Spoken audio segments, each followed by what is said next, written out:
In recent weeks, we've seen a lot of stories on the news about fast food customers becoming irate for one reason or another. Maybe they're out of that hugely popular chicken sandwich, or maybe their order was wrong. They jump the counter, they attack the employees at the store.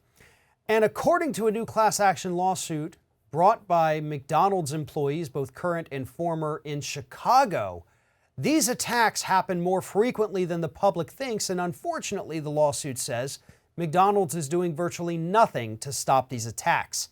Joining me now to talk about this is Scott Hardy with Top Class Actions. And Scott, as I mentioned, we've seen lots of stories about this recently happening at multiple different fast food chains.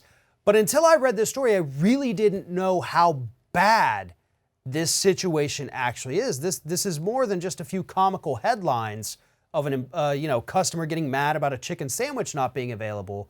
We're talking about real incidents of assault, of threatening these workers with guns. This is a big deal, what's happening to some of these McDonald's employees, isn't it? It is, and these things can have lasting problems and implications on these employees due to the stress involved of having someone jump over a counter and brandish a gun at them. Another customer jumped over the counter and removed their clothing and started throwing kitchen equipment at employees. According to this class action, in Chicago alone, there are more than 20 emergency service calls every single day at McDonald's in the Chicago area. Now, those don't all involve police, but 20 emergency calls per day are made just from the Chicago area McDonald's. There's news of a reported violence at a McDonald's nationwide every 36 hours.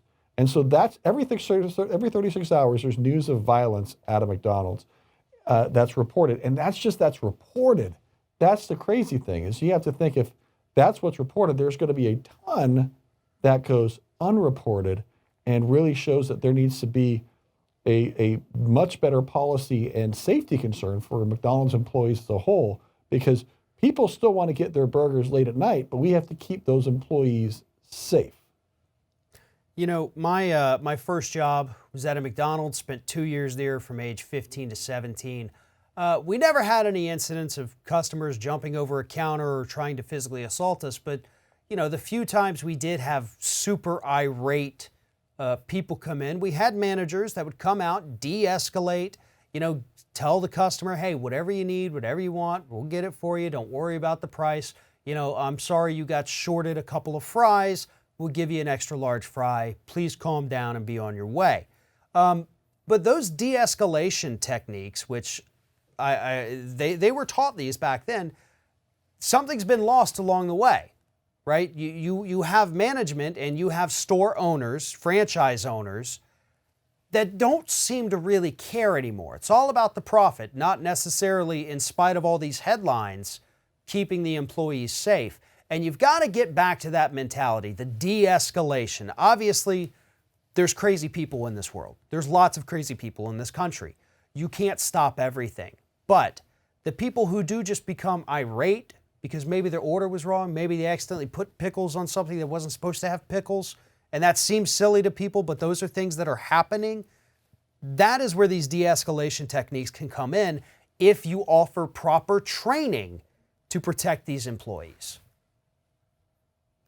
Yeah, you've got to have the proper training. Another part of this class action is stating that, every McDonald's you drive by has all of these posters on the windows, which blocks visibility late at night. So police who are driving by can't see if someone's throwing a fit and harassing or attacking employees through the windows because of all those posters.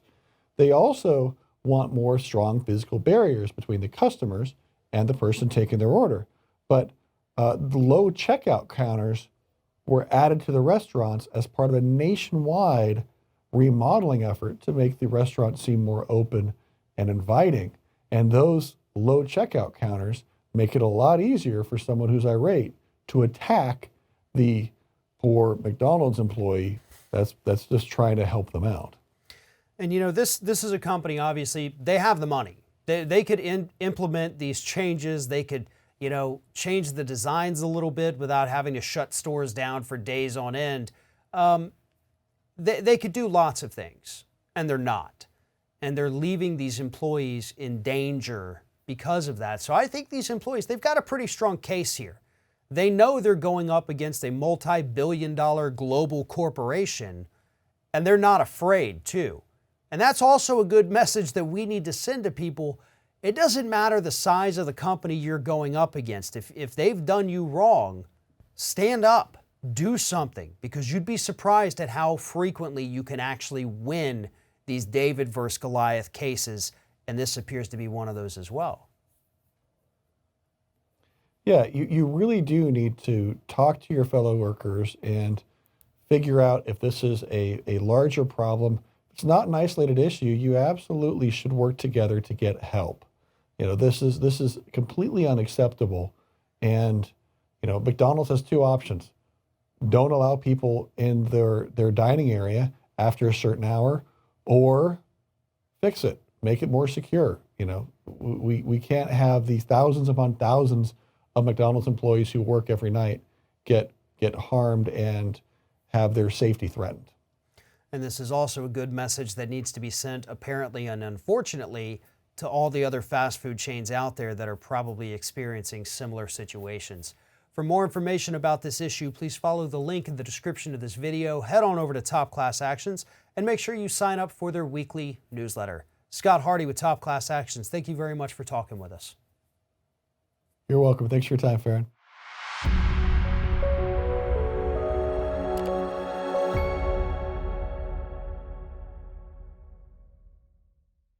This is an important message for our nation's veterans. If you served our country in the military between 2003 and 2015 and you suffered significant hearing loss, you might be entitled to compensation, because the hearing protection you were issued may be at fault for the damage you suffered, but you need to act now. Your time to make a claim might be limited. Learn more at levinlaw.com/earplugs.